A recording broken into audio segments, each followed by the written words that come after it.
Ayan guys. Elaine. So ayan. Kala ko din. So today my nanny cooked some chicken. Chicken. With vegetable. Yeah.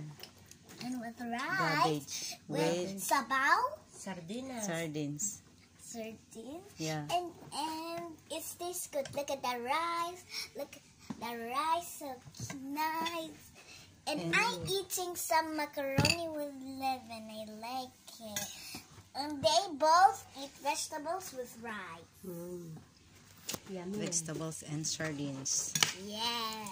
Yes. With sabaw. Repolyo Look at with the sabaw. sardinas. Sabaw. Repolyo and sardinas. Sardinas? With sabaw na. Sabaw. Sabaw. Yeah, may sabaw. Sige na. Wala lang dayo.